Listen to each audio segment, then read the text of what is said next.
Hola, buenos días. Mucho gusto aquí colaborar con ustedes, con la facultad y con el apoyo de la doctora Nancy. Bueno, hoy nada más vamos a recordar y platicar un poquito de lo que es la invaginación intestinal o intususcepción intestinal, porque no sé si estoy con algunos compañeros pediatras, médicos generales o estudiantes, entonces nada más algunos recordatorios. Y no vamos a abordar tanto la parte quirúrgica, sino el detalle de la parte de diagnóstico de lo que tenemos que hacer para que los pacientes lleguen en buenas condiciones. Entonces, bueno, como definición, pues, generalmente más distal y en forma telescópica y pues de las raíces griegas que es intus, interior, y susceptio, que es la acción de recibir, o sea, una parte del intestino que está fija, va a permitir la entrada de una parte del intestino que es móvil, ¿de acuerdo? Entonces, eso es, digamos, la definición básica. Y aquí, en cuanto a digamos, la definición, o sea, el intususcipiens es lo que recibe, la parte de afuera, y el intususceptum es lo que entra. Y aquí, pues, básicamente la imagen, pues, les va diciendo de qué parte es la que vamos a tener dentro, una parte dentro de la otra. Dentro de la epidemiología es de las causas más frecuentes de oclusión intestinal en el lactante y se puede extender hasta del lactante hasta los más o menos 3 años. Se considera como la probable segunda causa de dolor abdominal agudo. Sí, el pico de frecuencia que se refiere es de 3 a 9 años, a 9 meses, con el 40%, y se puede extender hasta los 2 o 3 años. El 35% se va a presentar en los primeros 2 años y el 90% hasta los 3 años. Sin embargo, también esta patología se puede llegar a presentar en niños más grandes e inclusive en adultos, y ahí pues la causa pues va a ir siendo diferente. La incidencia la podemos manejar de 1 a 4 niños sobre 2.000 o de 34 a 78 por 100.000 niños menores de un año. Y la relación es predominantemente masculino, 2 a 1 o 3 a 2, y la refieren a veces como entre las temporadas invernales y la primavera, ¿de acuerdo? Por eso algunos lo tienen entre enero y otros de mayo a julio. Anteriormente estaba relacionada con una de las vacunas de rotavirus, la cual pues ya se retiró, entonces en relación a esa causa, pues ya es un poco, o sea, ya no existe, o sea, hay otras causas que vamos a ir viendo un poquito más adelante, ¿de acuerdo? Entonces, ahorita les voy a pasar un algoritmo en el cual vamos a ir como tratando de resumir toda esta parte, ¿de acuerdo? Recuerden, es la fisiopatología de lo que es la invaginación intestinal. Si se dan cuenta, como les dije al principio, es una parte del intestino que se va a meter en otra parte que va a estar fija por lo general. Entonces se van a hacer, si se dan cuenta, es un corte, en estos cortes, como son como 3 círculos que van a estar involucrados, y dependiendo de esto es cómo se va a presentar los datos clínicos. Entonces, si se dan cuenta, conforme va entrando esto, va a haber congestión y presión. La congestión y la presión tisular, si se dan cuenta, los vasos se van metiendo, los vasos del mesenterio se van metiendo, estos vasos pues van a dejar de tener flujo sanguíneo, va a empezar a haber edema, y ese mismo edema va a comprimir las capas más exteriores y va a causar la isquemia. O sea, aquí se mete la grasa y el mesenterio. Dependiendo cómo va el tiempo, van a llevar a la necrosis y a la perforación, zonas de los cambios isquémicos y la necrosis. Y también esto va a explicar algunas de las condiciones radiológicas. Puede llegar a haber perforación, pero en las zonas internas, pero como están metidas dentro de la otra parte del intestino, entonces aquí, o sea, digamos, ya para ir más adelante en cuanto a la clasificación y de los tipos generales, más o menos lo podemos clasificar en tipos generales, tipos específicos, anatómicos y otros tipos. Aquí el 80% es permanente, es decir, las que nos van a dar los cuadros clínicos que nos van a llevar básicamente a todo el tratamiento, tanto médico como quirúrgico, y las transitorias, algunos niños que llegan a presentar cuadros de diarrea, que pueden hacer invaginaciones que se desinvaginan en forma espontánea. Y aquí, por ejemplo, a veces se encuentran que se hacen por alguna otra situación. De estas permanentes y las transitorias, el 95% van a ser idiopáticas. Ahorita un poquito más adelante vamos a ver va a ir esta parte. Y el 4% va a tener un punto de guía patológico. Aquí el punto de guía patológico puede ser un divertículo de Meckel, pueden ser ganglios, pueden ser, por ejemplo, en la púrpura de Henoch. Todo esto va a ser el punto de guía para la invaginación. Y 1% que puede ser posoperatorio. Ahora, en relación a los tipos anatómicos, la más común va a ser la ileocólica en un 85%, la ileocólica en un ileocólica en un 10%, apenicocólica, secocólica y colocólica 2.5%, más arriba yeyuno, yeyunal o ileoileal en un 2.5%, y alrededor de tubos. Aquí en esta parte necesitamos que tengan consideración porque entonces en este algoritmo de la patogénesis sí se ve un poquito enredado, pero pues lo vamos a ir explicando un poquito más adelante, ¿de acuerdo? Pero si gustan con si les compartimos la presentación para que lo tengan ahí más o menos vayan recordando cómo va todo este detalle. Entonces, como les decía, dentro de la clasificación, las generales, que es la permanente, que es la mayoría de los cuadros, las transitorias, que a veces pueden ser como hallazgos incidentales cuando se realizan otros estudios, específicas, o sea, idiopática aquí es porque no tenemos una causa específica como tal, y ya las que tenemos con punto de invaginación, como les decía, divertículo de Meckel, pólipos, si hay cirugías previas, si hay adherencias,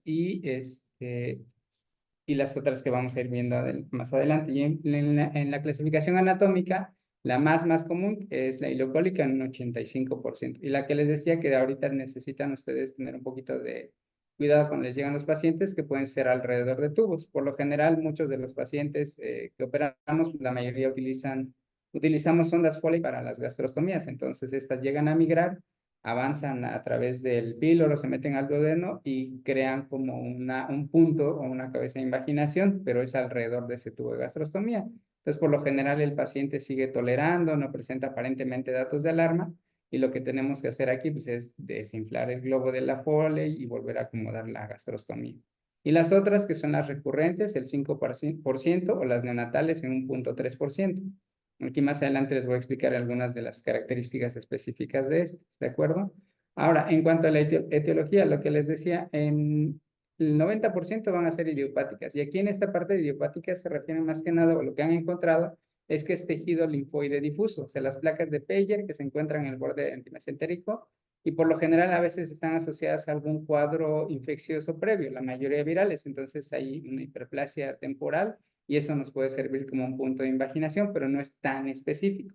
Y también esto va a explicar por qué podemos utilizar un cierto tratamiento.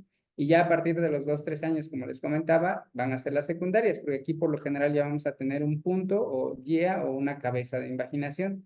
Y ya la posoperatoria, que se presenta en 1 o 2% de los casos, que abarca tanto las idiopáticas como las secundarias. Insistiendo nuevamente en cuanto a la localización, las mixtas son más frecuentes en lactantes, es decir, que abarcan desde ileocólicas o hasta el apéndice. Pero ya de frecuencia, la más es la ileocólica en el 85%. Y ya las otras, el 10% es la ileocólica. Y por ejemplo, la ileocólica, el 85%. La ileocólica, pues que va a ser un 10%. Y ya las guillaino-ileales o las apendicocólicas, que se reparten un 2.5% y un 2.5%.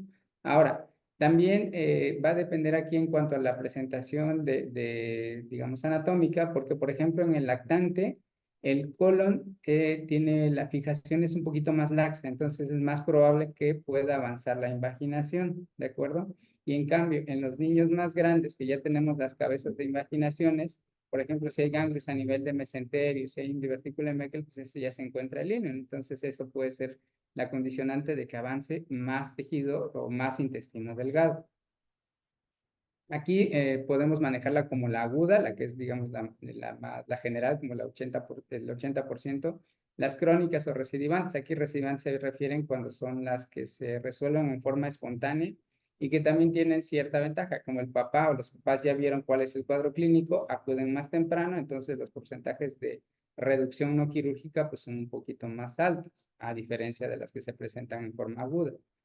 Las recurrentes, por lo general, como les digo, son después de una reducción no quirúrgica, pueden presentarse 70% en un evento, y lo que les decía, tienen una alta tasa de reducción. Como los papás ya ven los datos clínicos, ya identifican cómo se comporta el bebé que tuvo una invaginación inicial, entonces cuando llega ya es más fácil poderlo reducir.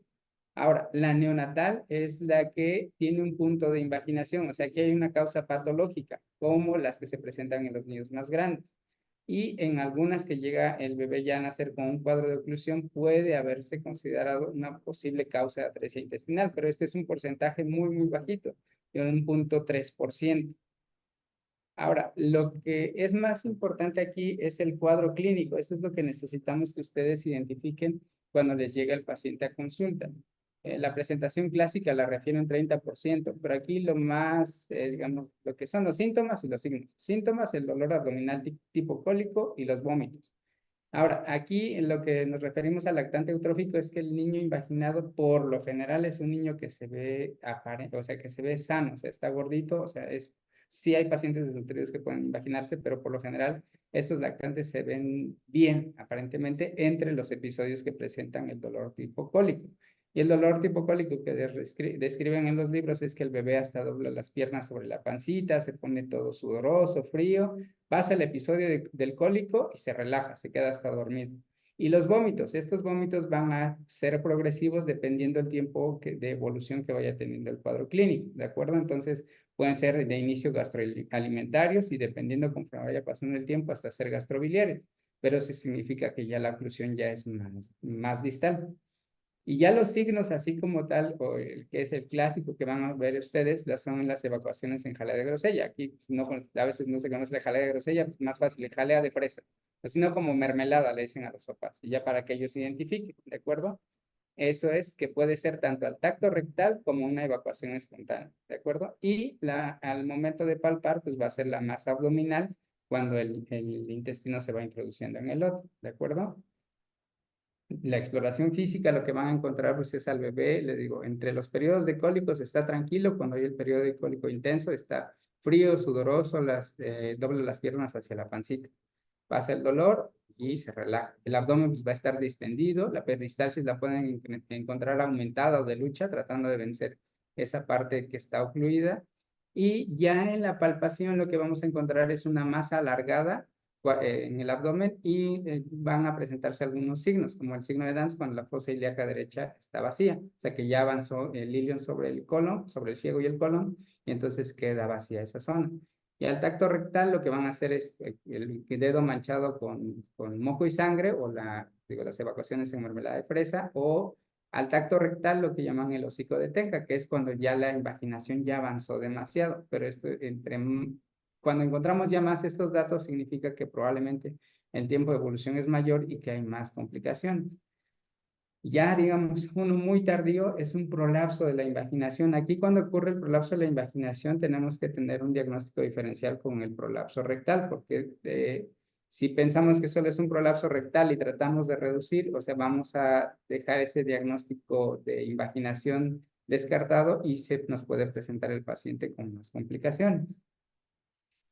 Ahora, entonces, recordando igual otra vez aquí el algoritmo en datos clínicos y diagnóstico, ¿cómo se va a presentar? La mayoría o el mayor porcentaje son niños, un 65%, lo que les decía, un 2 o un 3, 2-1 o 3-2 en relación a las niñas. La edad, dice el promedio de 16 meses, sin embargo, más del 40% va a ser de los 3 a los 9 meses, un 75% menor a los 2 años y un 90% se va a presentar antes de los 3 años. ¿Sí? Los síntomas, el dolor abdominal tipo cólico, que es más representativo, y el vómito, que va a ir variando según el tiempo de evolución. Y los signos, la masa abdominal y el sangrado rectal. Igual, el tiempo en el cual se van a presentar, lo que les decía, temporada invernal o primavera, enero y mayo, julio, que haya un antecedente de infección viral previa. Esta se nota un poquito más en las que son las idiopáticas, por la hiperplasia del tejido linfoide, que nos va a ser como el punto que nos va a dar para la invaginación. Y eventos previos que no hayamos identificado, que haya tenido alguna de esas invaginaciones que remitió en forma espontánea y que vuelve a presentarse en el transcurso del tiempo. Aquí tenemos como un margen de tiempo a veces las 24 horas, porque a partir de pasando ya 24 o 36 horas, pues ya los datos clínicos pues ya van a ser más evidentes. Se supone que juntando estos, tanto los síntomas como los signos, podemos tener un diagnóstico clínico del 50%. Ya vamos a ir con la parte del diagnóstico radiológico para completar y ser un poquito más certeros, pero clínicamente es lo que necesito que vean ustedes en el paciente que llega. ¿Por qué? Porque muchas veces también en donde están a veces no hay ni siquiera rayos X, no hay ultrasonido, entonces eso nos va a ir limitando. Pero si ustedes llegan a tener la sospecha, pues iniciar un manejo temprano que nos puede ayudar en la evolución del paciente. Y lo que les comentaba también, o sea, cuando el diagnóstico, y desafortunadamente con muchos de los niños que a veces nos pueden presentar cuadros de vías respiratorias, cuadros gastrointestinales, que pueden presentar síntomas muy parecidos. Y a veces, y recuerden que los bebés, pues a veces no nos dan, o sea, no nos pueden explicar cómo se sienten, sino es lo que nosotros vayamos encontrando durante la exploración. Entonces hay un porcentaje de mortalidad no diagnosticada menor al 1%. Ahora, todo esto en cuanto a la presentación clínica para llegar al diagnóstico clínico y el radiológico, se supone que en países de primer mundo, pues teniendo todos los recursos, pues es un poquito mejor, la evolución es mejor, el tipo de tratamiento se va a modificar. Desafortunadamente aquí con las condiciones que tenemos, pues muchas veces la evolución o los cuadros son un poquito más catastróficos. Ahora, los estudios complementarios, pues tenemos desde las radiografías simples de abdomen, el ultrasonido, les comentaba tomografía computarizada y resonancia magnética, que por costos, accesibilidad a veces no los utilizamos y que a veces cuando se hacen estos estudios por alguna otra situación, se puede llegar a encontrar como hallazgo incidental, una invaginación. Y en los estudios de laboratorio pues son inespecíficos, o sea, dependiendo cómo venga el bebé, en la biometría hemática puede llegar, inclusive si ya está muy deshidratado, puede venir hemoconcentrado, puede tener ya una leucocitosis con datos de neutrofilia cuando ya hay cambios isquémicos, la química sanguínea también, dependiendo del tiempo de ayuno y el manejo que se esté dando, que lleguen con incremento de vasoados, que lleguen con alteraciones en la glucosa, igual con los electrolitos séricos, si hay pérdidas gastrobiliares, pues, que se pierda sodio, potasio. Y los tiempos de coagulación, por lo general, los agregamos aquí porque muchos de estos pacientes pues, van a requerir en algún punto el tratamiento quirúrgico. Aquí, como les decía, en laboratorio no son específicos y van a variar dependiendo del tiempo de evolución. Y ya, por ejemplo, cuando se toma la gasometría, que haya una acidosis, pues ya son indicadores de mal pronóstico. Ahora, en rayos X, que es lo que a veces tenemos un poquito más fácil, silencio abdominal, o sea que no veamos nada de distribución de gas intestinal, que haya ausencia de gas intestinal en flanco derecho, que correspondería al signo de Dance, o sea, cuando ustedes tocan y aquí no encuentran nada, pero en la radiografía pues no va a haber gas en este lado. Aquí hay que tener cuidado porque a veces un sigmoide redundante se puede meter a esta zona y dar una imagen aparente de que sí hay gas en el flanco derecho, ¿de acuerdo? O en algunos casos se puede llegar a ver, no sé si logran distinguir aquí, una imagen redondeada, que es el intestino que se va imaginando dentro del otro intestino. Entonces aquí se ve como un pequeño menisco. Cuando se hacen los estudios contrastados se puede llegar a identificar un poquito mejor. O datos francos de una oclusión intestinal. Si se dan cuenta ya las asas de intestino delgado dilatadas y ausencia de gas distal y en ámpula rectal. Eh,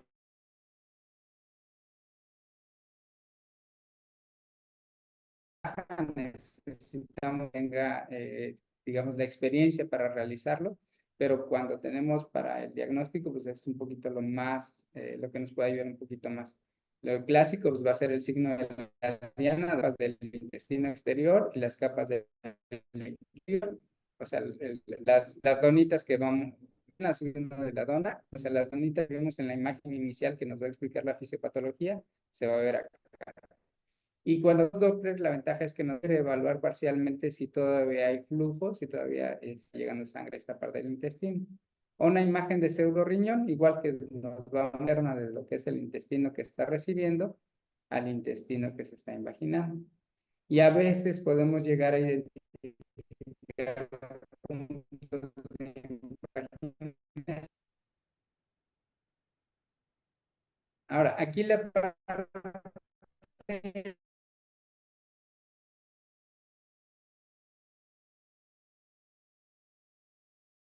radiología, la parte de cirugía pediátrica. ¿Por qué? Porque dependiendo del estado clínico del paciente vamos a determinar si ese paciente es candidato a un tratamiento quirúrgico o a un tratamiento no quirúrgico. Pero de entrada, pues lo que necesitamos es una buena reanimación hídrica con las soluciones parenterales, medicamentos, o sea, tanto analgésicos y dependiendo del tiempo de evolución, pues ya podemos utilizar antibióticos de amplio espectro.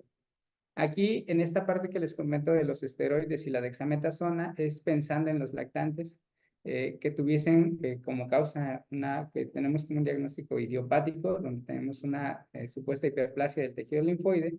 Al dar el esteroide, en teoría vamos a disminuir esa hiperplasia y nos va a permitir que cuando hagamos un manejo no quirúrgico, logremos tener cierto éxito para la reducción de la invaginación.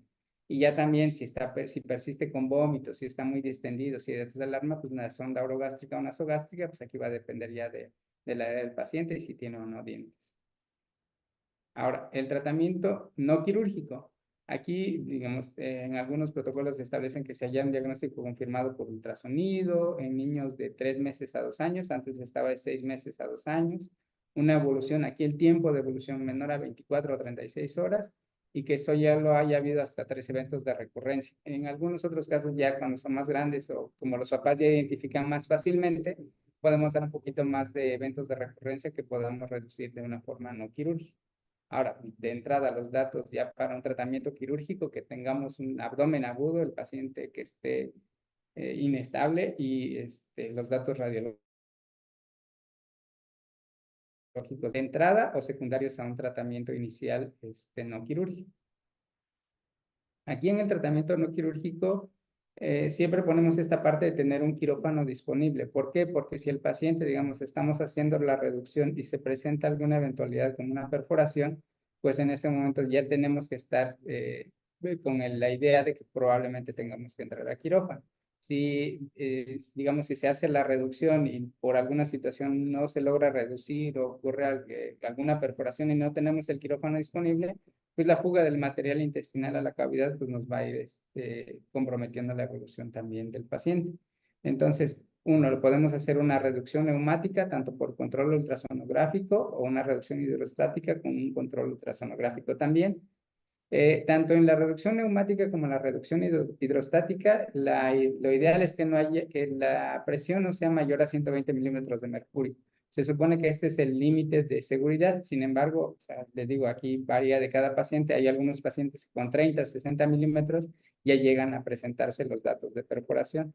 Y va a haber una regla de los tres, que son no más de 3 intentos, de 3 minutos y a una altura de 3 pies cuando se utiliza una reducción hidrostática. Y lo que se hace pues, es poner una sonda Foley o sonda Nelaton en la vía rectal, se infla el globo si es una Foley, y ahora sí que se aprietan las nalgas del bebé para evitar que salga el aire o para evitar que salga la solución para poder ir verificando la reducción. Cuando es la reducción con control ultrasonográfico nos va a permitir ver cómo pasa el aire o la solución hasta que se resuelve la invaginación. Cuando usamos aire, necesitamos tener un equipo de función abdominal porque puede hacer un hemoperitoneo importante que puede comprometer el estado general del paciente. Y digamos de la reducción hidrostática, cuando es por ultrasonográfico, es con solución salina tibia. Cuando utilizamos medio de contraste, aquí hay algunas controversias entre usar el control varitado y los contrastes hidrosolubles. La ventaja del contraste varitado es que por el peso, por decirlo así, que tiene, pues nos va a permitir que se logre la reducción un poquito más fácil. Sin embargo, si ocurre una perforación, es decir, si no elegimos al paciente adecuado y ocurre una perforación, la fuga del contraste varitado pues, va a causar más reacción dentro de la cavidad abdominal. Sí podemos, del otro lado, podemos utilizar un contraste hidrosoluble, sin embargo, los contrastes hidrosolubles son más hiperosmolares y a veces jalan mucho líquido y eso pueden comprometer todavía la circulación de ese intestino que está invaginado. Pero entonces la regla aquí es siempre tener un quirófano disponible para caso de que uno no se logre la reducción o haya una perforación, podamos entrar a quirófano. O inclusive en algunos lugares, es lo que les comentaba, lo ideal que tuviésemos la sala de fluoroscopía o el fluoroscopio en quirófano, intentamos hacer la reducción tanto neumática o hidrostática o el control ultrasonográfico y si no, pues ya está el paciente en quirófano e iniciar el procedimiento quirúrgico.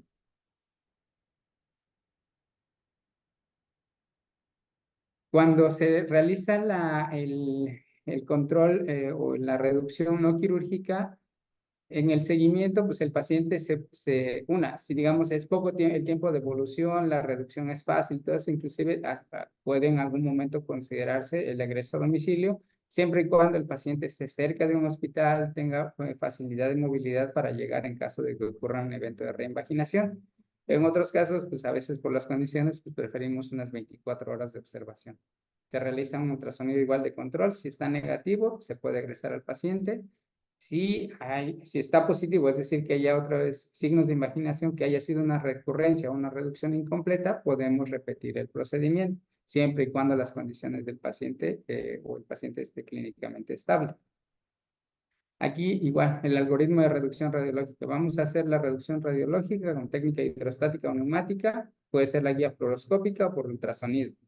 Si logramos una reducción que se da a veces en el 90%, creo que les decía, si el paciente está estable, la reducción fue fácil, se puede egresar o dependiendo cómo lo vean, se ingresa para 24 horas de vigilancia. Si no se logra reducir, que puede ser un 10%, podemos hacer repeticiones tardías y siempre y cuando vigilando las condiciones del paciente. Y aquí igual hay un porcentaje que todavía puede reducirse. Ahora, si no se reduce, pues nos vamos hacia el tratamiento quirúrgico. Aquí de esta no reducción, a veces podemos tener que decidir inmediatamente la cirugía, o si hay perforación, pues nos vamos directo a quirófano. Y aún así, a pesar de ser la cirugía o de la reducción, podemos tener el porcentaje de recurrencia que les habíamos comentado. Y aquí una mortalidad menor al 1% cuando a veces ocurre, digamos, el tiempo de evolución, no elegimos adecuadamente al paciente o no contamos con todos los recursos para el manejo, pues que se nos pueden ir complicando. Ahora, en cuanto al tratamiento quirúrgico, aquí no es ahondar tanto, o sea, podemos hacerlo desde vía laparoscópica, videoasistida o una forma abierta. La ventaja de la laparoscopia pues, es que pues, vamos a evitar menor formación de adherencias, a veces nos va a permitir revisar el resto de cavidad, ver si no hay algo más. Aquí, digamos, la desventaja en cuanto a la laparoscopia es que perdemos la sensibilidad al tocar el tejido e identificar una cabeza de invaginación. Y aquí cuando hacemos el tratamiento laparoscópico, lo ideal es explorar bien el borde antimesentérico, porque ahí es donde a veces pueden encontrarse algunas zonas de microperforación. Podemos hacer un procedimiento videoasistido, es decir, ver por la laparoscopía, identificar, se amplía, por ejemplo, el puerto umbilical donde se coloca la cámara, se puede ahí realizar la reducción de la invaginación y reparar si hay alguna perforación puntiforme, si es que fuese el caso después de este tratamiento no quirúrgico, o un procedimiento abierto donde podemos hacer solo la desinvaginación por taxis o, dependiendo de la evolución, hacer la resección intestinal y la anastomosis, ¿de acuerdo? Aquí igual, en el algoritmo del tratamiento quirúrgico, o sea, cuando entramos a cirugía tenemos que decidir qué paciente podemos entrar a cirugía abierta y qué paciente entra a cirugía laparoscópica. Y si podemos hacer la reducción manual más la apendicectomía, que es, digamos, de lo que se hace más comúnmente, y ya en la reducción manual, pues es aplicando presión y tracción y a veces metiendo solución salina para lograr irrigar y que, digamos, resbale el intestino invaginado. Y después de eso, dependiendo cómo estén, a veces las asas se ven moradas, todas con cambios isquémicos. Se dejan con solución tibia, una compresa con solución tibia, unos 5 minutos. Volvemos a revisar, vemos que ya mejoró un poquito las condiciones, se reintroduce cavidad. Otros 5 minutos revisamos, volvemos a revisar y hay veces que ya no necesitamos hacer nada, ¿de acuerdo? Cuando ya encontramos ya puntos de necrosis o un punto de ya patológico, por ejemplo, el divertículo de Meckel o alguna otra causa, pues entonces ahí sí tenemos que hacer la resección. Y dependiendo de las condiciones del paciente, si está, las condiciones del intestino del paciente, si está estable, podemos hacer una resección y una anastomosis directa, término terminal, término lateral, dependiendo de cómo estén las condiciones. Si el paciente está muy, muy inestable, pues se hace una derivación intestinal para proteger el resto del intestino. Hay veces que, por ejemplo, cuando son pacientes que tomamos en buen tiempo, inclusive hay una reducción espontánea. ¿Por qué? Porque, por ejemplo, cuando se hacen inclusive algunas de los procedimientos de reducción, de tratamiento no quirúrgico con la sedación, como el paciente deja de llorar, de hacer esfuerzos, disminuye la presión intraabdominal, puede llegar a ocurrir una reducción espontánea, que cuando entramos solamente se nota la marca donde estuvo la parte invaginada, pero el intestino ya se recuperó.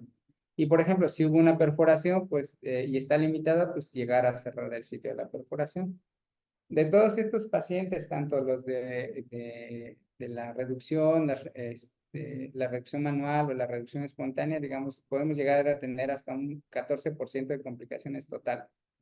De estas, cuando se presenta un poquito más es cuando utilizamos el medio de contraste varitado. Ahora, todos estos pacientes del tratamiento quirúrgico, pues van a presentar adherencias postoperatorias.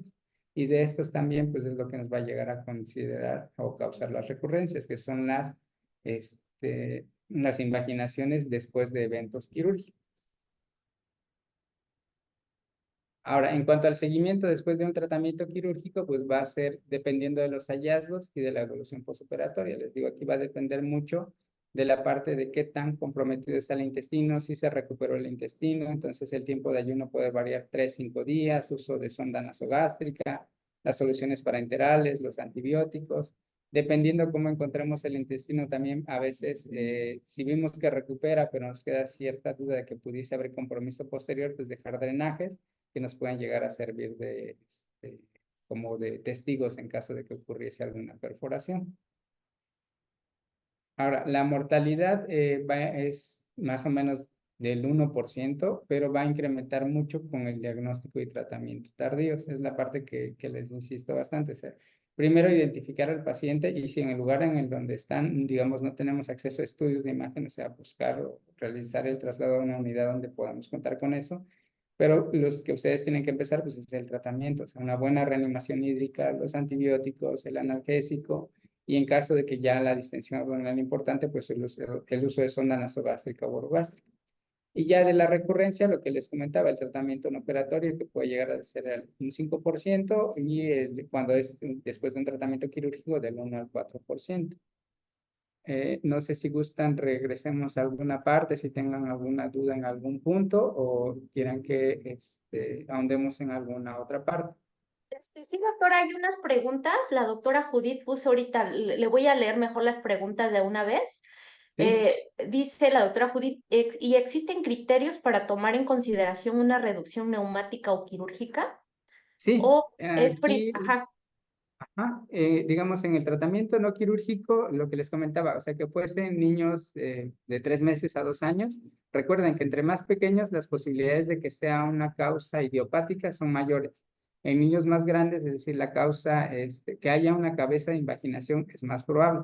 Y el tiempo de evolución, o sea, que no sea entre 24 a 36 horas. Y aquí más que nada, los datos clínicos del paciente. Es decir, si llega un paciente que tiene menos de 24 horas, pero ya llega todo chocado, distendido y hay datos de irritación peritoneal, ese paciente no es candidato a un tratamiento no quirúrgico. Pues necesitamos aquí más o menos tener establecido el diagnóstico y lo más importante, para considerar el tratamiento no quirúrgico es siempre pensar en que vamos a necesitar el quirófano. ¿Por qué? Porque si el tratamiento no quirúrgico no funciona, y o ocurre alguna eventualidad que haya una perforación, digamos, intentan el tratamiento no quirúrgico, ocurre una eventualidad en lo que consiguen o se busca el traslado, o se inicia el tratamiento para cirugía, pues perdemos tiempo, pues porque desafortunadamente, digamos, estando aquí en el Oaxaca, estando aquí en el estado, a veces lo que nos limita muchas veces es la situación geográfica. A veces muchos de nuestros pacientes, estando aquí en el civil, por ejemplo, poniéndolo de ejemplo, inclusive en la niñez, muchos de los pacientes vienen de referencia a veces de 2, 3, 4 horas, 5 horas, o sea,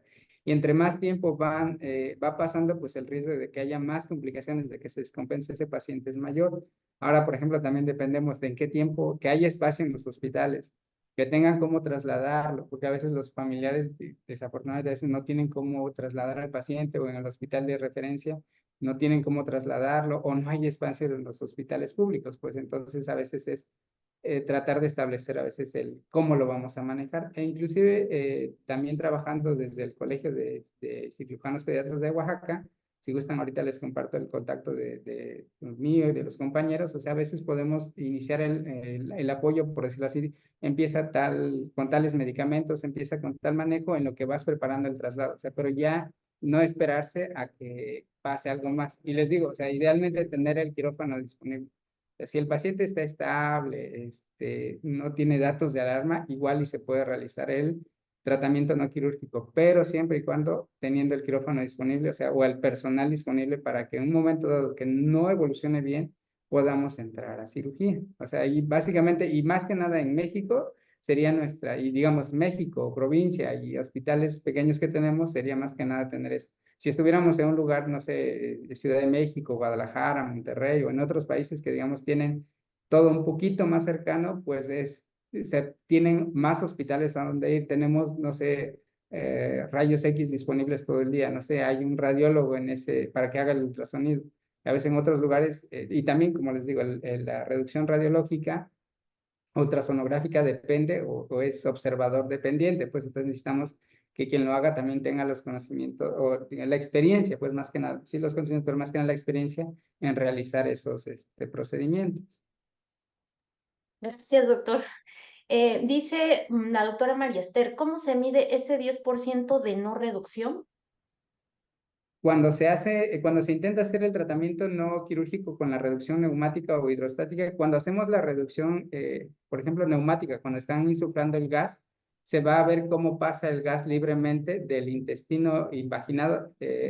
Voy a regresar a una de las imágenes.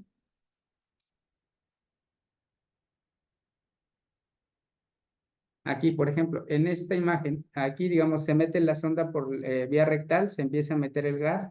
Entonces, cuando vemos que el gas va avanzando, hasta que libera la parte donde está en la invaginación. Y cuando tomamos el control radiológico, cuando es con la reducción neumática, vemos cómo se va a pintar el resto del intestino hacia arriba. O sea, cómo se va a llenar de aire la parte que está invaginada. Ahora, si es la reducción hidrostática con control ecográfico, se va a ver cómo pasa el líquido, la solución, cómo pasa del colon hacia el intestino delgado, cómo va a pasar la válvula, pues. Eso sería en cuanto a cuando es solo con la neumática o la hidrostática con solución salina. Cuando es la parte, la radiológica con el medio de contraste varitado o el hidrosoluble, se va a ver cómo pasa el medio de contraste del colon hacia el intestino delgado. O sea, cuando no vemos el paso del medio de contraste, que cuando es con medio de contraste es más evidente a veces con el aire o con el flujo de solución, por eso es que les digo que dependemos mucho de un radio, de quien haga el ultrasonido tenga experiencia en hacer ese tipo de estudios para que vean cómo pasa el líquido a través de la zona invaginal. Cuando es con control fluoroscópico, con rayos, con medio de contraste, pues se ve un poquito más fácil las imágenes, porque pinta cómo pasa el contraste del intestino grueso al intestino delgado. Gracias, doctor. Dice la doctora Claudia García, ¿hasta qué tiempo de evolución se puede hacer la reducción neumática? Les comento, aquí tenemos, digamos, un margen que tenemos es entre 24 y 36 horas, pero esto es como una sugerencia. ¿Por qué? Porque les comento, cada paciente es diferente. Hay pacientes que antes de las 24 horas ya están presentando datos de alarma abdominal, o sea, ya llegan chocados, ya llegan con el abdomen distendido, con datos de irritación peritoneal.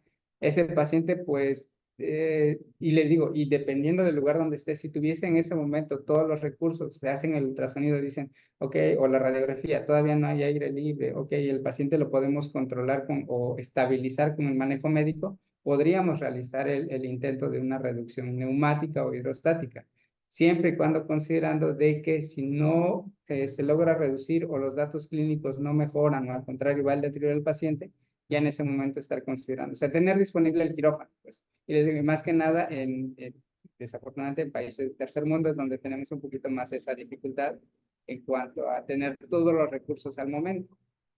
Eso es lo que nos limitaría. Por eso muchas veces, y desafortunadamente, a veces la conducta que se toma es, por ejemplo, les llega el paciente, no sé, en la madrugada. Si tienen rayos X, ok, ya tienen la radiografía y pueden determinar, ok, más o sea, datos clínicos más los estudios radiológicos, que es una imaginación. Pero si tienen o pueden conseguir al radiólogo a esa hora, viene, se hace el estudio y todo eso, pues dicen, ok, pues puedo hacer todo esto con irme dando los tiempos. Pero si, no sé, les llega en la madrugada, no hay rayos X, tiene datos clínicos de ya la evacuación en mermelada de fresa, en jalea de grosella, se tiene la evacuación, el niño está con datos de irritación peritoneal, en lo que esperan ustedes a que llegue a tomar la radiografía, en lo que esperan a hacer el ultrasonido y todo eso, pues vamos a perder tiempo en el manejo de ese paciente. Y al entrar puede que de unas horas de diferencia de 6, 8 horas, ya las condiciones de ese intestino sean diferentes, que solo en vez de lograr la reducción manual, tengamos ya que hacer una resección intestinal o tengamos que hacer una derivación o tomar otro tipo de decisiones.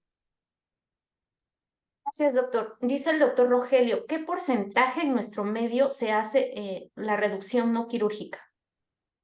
Es muy bajo, les comentaba, inclusive tiene que ser, por ejemplo, en hospitales grandes y tener el quirófano disponible. Por ejemplo, tal vez a nivel institucional y pudiendo contar la experiencia durante la residencia en Centro Médico de La Raza, pues las reducciones hidrostáticas que hicimos con Vario, pues fueron muy contadas realmente, o sea, fueron, no sé, yo creo que una de, tal quizás un 10%, o sea, de todos los niños que realizamos, que nos llegaron con diagnóstico de invaginación, porque inclusive la raza si en el Hospital General es un hospital de referencia, entonces muchos de esos pacientes ya llegaban tardíos, eran pocos los pacientes que llegaban directo al hospital, como igual ocurre en la mayoría de los hospitales. Ahora, si por ejemplo nos vamos a otro tipo de, digamos, a asistencia para hospitales privados que pues, tienen ahí al momento el radiólogo, tienen todos los, el material ahí, pues yo creo que ahí sí sería casi un 50% y 50%. Pues aquí lo que nos va a limitar muchas veces es todo lo que tengamos de recursos para el manejo del paciente. Gracias, doctor. La doctora Judy Díaz le manda saludos. Judy Díaz Bustamante. Y bueno, Gracias. la doctora Miriam del Carmen dice, buen día, ¿hay riesgo de reincidencia después de reducción a corto, mediano y largo plazo? Sí, por ejemplo, aquí en cuanto a la reducción neumática, les decía, en la observación, a veces si decimos el ingreso a las 24 horas, se hace el control para ver si está negativo, es decir, si ya no hay invaginación, se puede ingresar, pero a veces dentro de las primeras 24 a 72 horas podemos tener las recurrencias. Y si el paciente está estable, pues podemos repetir el procedimiento. E inclusive después de, digamos, entre los 3 y 6 meses, sí existe cierta posibilidad de reinvaginación. Y no sé si recuerdan al principio, de aquí en cuanto a la clasificación de lo que les comentaba, de esta transitoria de un 20%, son los pacientes que tienen eventos de invaginación que remiten en forma espontánea. A veces son niños que tienen cuadros de gastroenteritis, que de repente como que hace un cuadro de una pseudoclusión y después ya otra vez se va por normal. Aquí, y estos a veces son los niños que cuando se hacen las tomografías o las resonancias son como hallazgos transitorios. O sea, sí existen estos niños que pueden llegar a hacer algunos eventos de invaginaciones recurrentes. Ahora, como les decía, los niños que son más allá de 3 años, que tienen un punto de guía patológico, por ejemplo, en las púrpuras de Henoch, esos niños pueden hacer por la misma púrpura, pues episodios en los cuales van a hacer eventos de invaginaciones recurrentes. A veces hemos tenido niños neurológicos que tienen pica, que comen piedras, tierra o algo así, y pueden ocluirse y a partir de hacer ahí puntos de invaginación. Niños con Peutz-Jeghers o con poliposis, que puede el mismo pólipo ser una cabeza de invaginación. Y esos niños a veces, como digamos un caso en el Hospital de la Niñez, o sea, hacía eventos de invaginación que a veces dábamos tratamiento y mejoraba porque, si no mal recuerdo, ya había tenido como 3 eventos en los cuales habíamos tenido que entrar a quirófano para hacer la desinvaginación y en uno de ellos sí hubo necesidad de resección intestinal, pero él ya tenía una patología de base. Gracias, doctor. Ya no hay más preguntas. Si gusta continuar su ponencia. Gracias. Pues creo que técnicamente ya acabamos un poquito rápido. Eso les comentaba si no había alguna duda o pregunta. Ay, muchas gracias, doctor. La verdad que considero que estuvo bastante explicado, muy claro y muy bonito. Me encantaron sus imágenes. Y les digo, en cuanto, por ejemplo, a las alergias, pues hay otros datos a veces que se pueden llegar a ver en piel y por ejemplo, con las evacuaciones ácidas que hacen, pues la dermatitis perineal. Y lo que sí es importante a veces en los bebés chiquitos, pues a veces dicen, híjole, ¿cómo le hago el tacto? Pues sí, es necesario a veces porque de esa forma podemos ver realmente qué tan manchado nos sale el guante, porque a veces con la sospecha, pero no tenemos la evacuación así franca, o a veces el papá nos trae el pañal todo, siempre ya ve que tenemos fotos de pañales de popó y algo de sangre, que muchas veces a veces por diarrea, pero cuando es una invaginación, cuando hace usted el tacto rectal, inclusive a veces la cavidad, o sea, al momento de hacer el tacto rectal, se siente como caliente, o sea, se siente un aumento de temperatura y al sacar el guante, pues está manchado no solo de popó, que es, por ejemplo, de los diagnósticos diferenciales con niños que son estreñidos, que llegan a sangrar también, pero cuando saca el dedo, pues sale manchado de popó y en ellos pues ya el dedo sale manchado así o sea, el guante sale manchado con el moco y la sangre. Y ya si lo ven así franco, así, pues ya ni dudarle, pues aquí sí ya sí y como dicen, o sea, no conocemos a veces la jalea de grosella, pues sí, la mermelada de fresa es más fácil a veces con los papás. Y lo que les decía, cuando son los cuadros recurrentes, como el papá ya identificó la primera vez, entonces antes de las 24 horas, en cuanto el bebé empieza a presentar síntomas y ve la evacuación, se va rápido, pues. Entonces esos bebés sí son los que son más probables de ser candidatos a una desinvaginación o a un proceso no quirúrgico. Y sin embargo, igual repitiendo, depende de dónde estemos, de los recursos que tengamos. Pero aquí la parte muy importante que es, digamos, en primer contacto es primero establecer el diagnóstico, la parte clínica, ya si necesitamos apoyarnos con algún estudio de imagen si queda alguna duda, y el manejo, el tratamiento médico, pues, o sea, está distendido, pues a veces igual dicen, no, le pongo, no le pongo las sondas, y hay mucha distensión, si ya lo son los vómitos persistentes o ya llegaron a ser gastrobiliares de entrada a la sonda, descomprimimos cavidad abdominal, inclusive a veces con eso, pues ya nos digo, el intestino, con eso a veces nos ayuda como a disminuir un poquito esa presión y puede ayudarnos también en un momento dado con el tratamiento, sea quirúrgico o no quirúrgico. Y pues una reanimación hídrica, o sea, el manejo de soluciones. Y muchas veces, les digo, aquí ya por el tiempo de evolución, ya muchos nos llegan más allá de 24 horas, pues ya iniciar antibióticos de amplio espectro. A veces empezamos a hacer reacción a metronidazol y mantener una buena analgesia con los bebés. Gracias, doctor. Otra pregunta. Usted, bueno, como nos puso ya ahí que se presenta con más frecuencia en menores a 2 años, pero sí ha habido casos de niños más grandecitos, es decir, 3 años, no sé. Sí, no arriba de Ajá. 3 años, 8, 10, 12 años, inclusive en el adulto Ah, se llega a presentar. O sea, es menos frecuente, pero aquí la diferencia es que aquí, en los niños más grandes, siempre ya tenemos una causa, o sea, mm, ya encontramos algo que nos condicione esa invaginación. O sea, ya aquí, ya le digo, los ganglios, los divertículos, sí. duplicaciones, en algunos casos linfomas, las púrpuras, o sea, ya hay causas más específicas a más edad. A menor edad, digamos, las teorías pues, es que el tejido linfoide difuso, que hay hiperplasia transitoria cuando hay alguna infección, que sea la causa de la invaginación, porque cuando entramos no encontramos así algo franco que sea el punto o la cabeza de invaginación, pero ya en niños más grandes ya encontramos esas causas. Gracias, doctor. Bueno, aquí nada más ya las felicitaciones de los asistentes. La doctora Miriam dice, gracias, doctor, saludos desde Tuxtepec, Oaxaca. La doctora Judith dice, ¿y es más frecuente en primavera y otoño por las infecciones intestinales y respiratorias que causan inflamación del tejido linfoide? Sí, ajá, por eso les decía, es que también, o sea, las imaginaciones se presentan en todo el mundo, se presentan en todos los niños, en todas las edades, y aquí, por aquí tenía una que, en cuanto al diagnóstico, lo que les comentaba, o sea, aquí, por ejemplo, algunos manejan meses de enero o mayo, julio, en otras literaturas, lo que comentaba la doctora, a veces unos dicen primavera porque son los cuadros alérgicos a veces, o en invierno porque son los cuadros respiratorios virales, pero también en el otoño también hay, ya ve que cuando ve lo de los alergos, los picos de primavera y otoño, cuando hay más un poquito las exacerbaciones alérgicas, y en diciembre o en meses de invierno, pues cuando hay las infecciones virales. Entonces, en esos momentos y más en esos bebés, en los lactantes, pues es cuando tenemos más la hiperplasia del tejido linfoide. Gracias, doctor. Dice el doctor Villalobos, excelente ponencia, muchas gracias, saludos desde Salina Cruz. El doctor Luis Leonardo García Flores dice, gracias, doctor René, por su ponencia y por compartir sus conocimientos, sus datos, doctor, necesitan sus datos si no Y los puede les comparto el compartir. teléfono en el chat. Ya Ajá. si gustan enviarme, ya les remito también lo de de los otros compañeros. También la parte, digamos, difícil que tenemos aquí en el estado es que la mayoría de compañeros de cirugía pediátrica estamos aquí en la capital.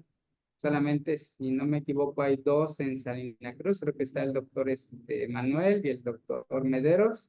Y en Tuxtepec me parece que está el doctor Carmona, pero no sé si esté en activo todavía. Y algunos de los compañeros a veces viajan a Puerto, creo que a Huatulco, ¿no? O sea, a veces nos movemos en otras zonas, pues. Pero también con gusto y con confianza, si gusta, está el teléfono. Si hay alguna duda en cuanto al manejo para que empecemos, o a veces para tratar de establecer los enlaces para ver en qué hospital hay algún espacio, pues, porque a veces, si no tenemos aquí, nos hablamos a veces, bueno, lo que hago a veces es avisarle a los compañeros de la niñez, oye, tienes un espacio, y nos dicen, oye, tienes espacio allá, y a veces buscamos con el espacio, jugamos con el espacio para poder darle la atención a los bebés. Gracias, Este, doctor. y estamos ahí a la orden. Muchas gracias. Dice Laura Alejandra Mora, gracias, doctor. Carla Josefina Jiménez dice, muchas gracias por la ponencia. ¿Cuál es la tasa de incidencia de las reinvaginaciones en niños ya con tratamiento quirúrgico? Es como del menos del 1%. Aquí, o sea, juntando todas, o sea, llega como al 5%. Después de la cirugía, como un 1%. Pero aquí en esta parte de la cirugía, eso muchas veces es de las invaginaciones, es más que nada por que ya hay adherencias posoperatorias. O sea, todas las cirugías, recuerden, pues van a generar cicatrices nos van a formar las adherencias. Y ya dependiendo qué tanto hayamos tenido de daño intraabdominal, pues es lo que van a ver esas adherencias. Es decir, si logramos desinvaginar y no hubo fuga, digamos, no hubo perforación, pues son menos adherencias, pero el hecho solo de abrir la cavidad, de exponer el intestino, de la manipulación que realizamos, pues va a generar adherencia. Esa es la ventaja relativa que nos daría la laparoscopía, de que no exponemos el intestino y lo manipulamos menos. Pero, por ejemplo, si ya tuvimos que hacer una resección e hicimos la anastomosis, eso incrementa un poquito más. Pero si hubo una perforación y ya hubo material intestinal o material de contraste, pues van a ser más adherencias todavía. Entonces aquí todo va a depender de cuánto, digamos, qué tanto manipulemos. Pues de entrada, la laparotomía con la que abordamos, pues va a ser ya cicatrices. Si ya hubo resección, ya, digo, fuga de material intestinal, pues va a ser más adherencia. Si tuvimos, inclusive, si el intestino está tan lastimado que tuvimos que derivar, y hubo fuga de material de contraste, material intestinal importante en cavidad, pues va a ser más adherencia. Ahora, perdón, recordando, dentro del manejo quirúrgico, pues por lo general en los niños más chiquitos, por lo general preferimos abordajes, incisiones supraumbilicales, transversas a la derecha, supra o infraumbilicales. En el niño más grande, pues a veces ya hacemos abordajes por línea media, y le digo, del abordaje laparoscópico, pues la, la mínima invasión, las tres, cuatro incisiones que realizan. Pero aquí la recurrencia va a ser en relación más que nada a las adherencias posoperatorias. Gracias, doctor. Dice María Esther, muchas gracias. Y el doctor Jorge Luis dice, gracias, doctor René, por compartir sus conocimientos y su experiencia. Y pues nuevamente felicitaciones de Dulce López. Y hasta aquí llegaron las preguntas. Muchísimas gracias, doctor, por todo su tiempo. Ahorita me decía el doctor, pues si llega una urgencia, a lo mejor no puedo. Entonces yo entiendo perfectamente, usted está ahí al pie del cañón, doctor, en el Hospital Civil, y pues le agradecemos mucho, y los pacientes más. Gracias por su plática, doctor. Gracias a ustedes, y les comento, aquí está el teléfono, el correo, y ya si gustan enviar un mensaje, ya les comparto igual de los compañeros del colegio, o si hubiese alguna duda ya en manejo específico del paciente, pues estamos a la orden. Muy bien, doctor. Gracias.